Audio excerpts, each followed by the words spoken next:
Though locked in tombs once lived by the carcasses of previous Vegalian traitors, their demise was far from over.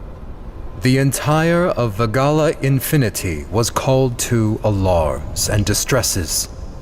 It was the chime of the emperors.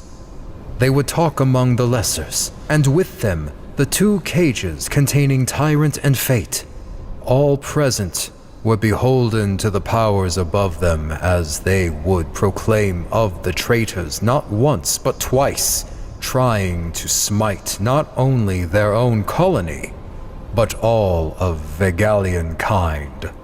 Before the gauntlet of punishment was to begin, however, the traitors were given one last chance to plead their words to those they turned their backs on. They would both quiver uncontrollably before laying their reasons on the ground. They would tell the people that they had been lied to by the deities, that there were many more truths to these lands. Planets have died and revived, and a new planet was created to simply be executed. They had felt Vegala needed to know before laying down their undeniable allegiance to whom they have shrined for so very long. This brings the citizens to a haunting silence as they look upon one another. But before they could think too long, the deities chuckled, chortled, erupted into a roar of laughter. They would speak to their people that Tyrant and Fate are about to be the cause of a deadly awakening to the innocent citizens of Vegala. They beckon that, as easy as something is to give, something can be taken away. And it would be at the fault of the betrayers for what would happen next. It is with this that Hithistras, Yondarth Atticus, and Wanderer Might raise their hands. Demonic and deadly waves of energy forged into destructive fireballs. And just like that, they take aim at their land's sacred castle that contained their holiest Bible of knowledge. It was a sanctuary for all of Vegala to feel safety and comfort, to unite one another in a noble cause, holding the Vegalian Bible, which kept people protected, keeping a community of warriors alive and connected as one. But while their connection was strong, it is in this horrific and ghastly day of carnage, their unity was about to be tested. The fireballs crash into the castle. Foundations and bricks crumble to the ground. Flames surrounding the city. Vegalian people crying in agony as their beloved shrine falls into ashes and dust. Their castle had been destroyed. Ashes to ashes. This once proud temple of hope and prosperity became a desolate grave.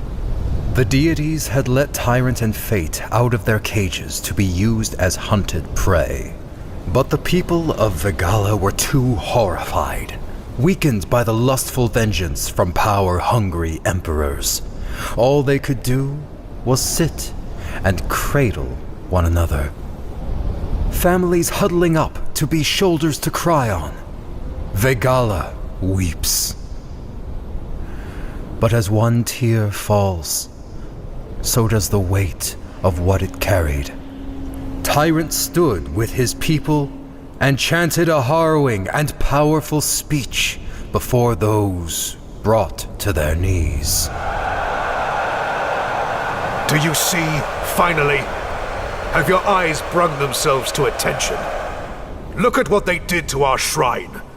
Our people, beaten down and annihilated by who we're supposed to glorify. They have greater power to take more away from us, so long as we step out of line. Whose line is it to own?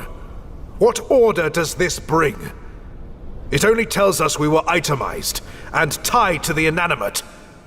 But look inward. Look towards your others. There are no lessers here. We don't see lesser. When we stop staring at the castle that bound us, you realize we were the castle. And this is one castle, that will never die. We can rebuild.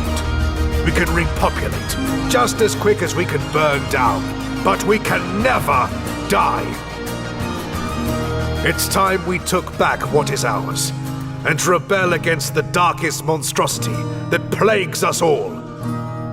You can either die along with the castle, or you can live as if it was never buried. Silence fills the air, and before all hope seemed to fade, more and more Vegalians would stand up, proudly, boldly, one by one would rise from the corpse of their god, reborn, resurrected, and reunited.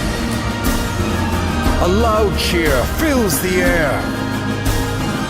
Vegala was no longer bound by a shrine.